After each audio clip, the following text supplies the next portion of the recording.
Hi friends, it's Shar. Welcome back to my channel and welcome to the very first video of 2024. Let's ignore my hair. The curls are cute. The style, she's struggling. But besties, I unrealistically set the goal to read 200 books this year. And that was largely in reaction to just me kind of slumping throughout all of 2024 when it came to reading. And I feel like 2025 could be a big reading year. So in order to read 200 books in a year, I have to read about 16 to 17 books a month. So I'm going to present to you my January TBR menu. So I'm going to read Collide by Bal Cabra, and this is a book club book pick. It is a hockey sports romance following a woman named Summer. She is in college and she has aspirations to go to grad school, and she wants to be a sports psychologist. And then we have Aiden, who is the captain of the hockey team. And the hockey team just got into a lot of fucking trouble. And the coach is like, you know what? The captain can now be part of this research experiment for this student. So Summer and Aiden are forced to work together. Of course, it is a sports romance, so they're going to fall in love. I know my friend Jana really loved this book, so I'm very much looking forward to it, and I hope that it works for me. The second book club pick is going to be Player One. So Player One follows a woman who is a video game developer, and she develops video games that have like romantic undertones. And then we're following her boss, Andy, and Andy is non-binary, and they are also a game developer, but they don't like fluffy elements to games. It's giving red flag. Andy is the kind of person who perhaps would tell people that The Sims and Animal Crossing and Stardew Valley aren't real games. Andy doesn't like anything with any kind of fluff, and they are developing a new game that has the potential to be a huge hit. However, the big bosses of these games, the people who are funding it, are like, you need to add a romantic element to it so that it can appeal to female gamers. There's going to be a lot of deep conversations in here, but Andy and our heroine are forced to work together, and they of course are going to fall in love. Now let's talk about the arcs that I have. So The Love Lyric by Christina Forrest. This comes out in February 4th, so obviously I will be reading it this month. This is the third book in the Green Sisters trilogy, and in this one we're following the eldest sister, Iris, and Iris went through a very difficult time. She lost her husband, and now she is a single mother to a little girl. Her middle sister works with celebrities, and there is one celebrity who has always been obsessed with Iris. He is an up and coming musician, pop star kind of person, and he's sunshine, she's grumpy. They've always had tension throughout the books, but now we are finally getting their love story, and I'm so glad that I have an arc of this so I can read it and let you know what I think. Two other arcs that I have. The very first one that I have to prioritize is my best friend's honeymoon, because I am supposed to send this to Jana, but I put it down when I was pretty close to halfway. The font is huge, by the way. The font, she big. So the book flies by.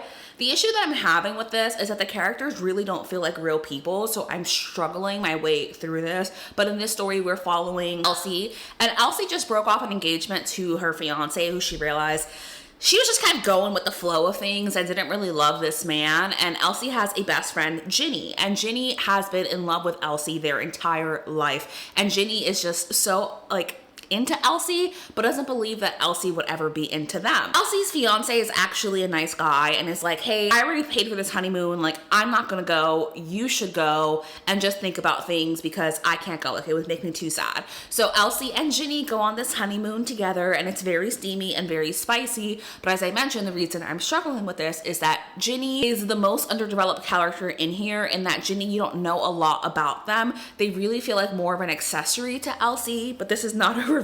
This is to tell you I am going to finish this, and I'm going to send it to Jana because I think that Jana would like this a lot more than I currently am. The love haters. Yes, I do have the arc of this. Do I know what this is about? No, but it's Catherine Center, and I really like The Bodyguard from Catherine Center, so I'm very much looking forward to reading this one. From the summary, it seems like these two people are filming together. She is a video producer or movie producer. She's struggling her career right now. She gets the opportunity to film a competitive Coast Guard swimmer. She lies, she can't fucking swim, but she's got the chance to profile him, to record him, and to make a movie kind of about his life, and of course, it's their love story. They're going to fall in love. I just really like Catherine Catherine Center's writing style, and I'm really excited to have the arc in my hands. So I am going to prioritize this January because I'm also going to pass it along to my coworkers. And the other book that I don't physically own, but it's my very first book of 2025, so I'll be finishing it tonight, is I Married a Mothman by Regine Abel. We're back in the Prime Mating universe, and boy, do I fucking love this book so much. It is exactly what it sounds like. We're following Venus, and Venus is a like galactic diplomat, and she is on her way home from visiting her sister on this like luxury cruise liner, space cruise liner, when she realizes that someone has smuggled a protected species onto the ship, and the species is moth people, and what they have is a child in like a chrysalis, so he is still developing. This chrysalis child is called the Prism, and he's actually a savior for his people. So she becomes his guardian, is forced to go to his planet. There's lots of political maneuvering, but of course she can't stay on the planet without being a Promethean herself, the name of the moth people. So she has to marry, and she ends up marrying the head of the Black Guard, the planet's national security. And you're following their love story, but also learning more about this planet that they're on, this species, the way that they are developing, and like the really kind of fucked up shit that they are doing. I love this so much. Like all of our other heroes, Mothman is soft boy. He's soft boy, and you all know that is exactly my type. I'm in love with the Mothman by Paige Lavoie. I got this locally, so I'm super excited. I also know Paige the author. She's really, really sweet, and I don't know what this is about, and I don't fucking need to.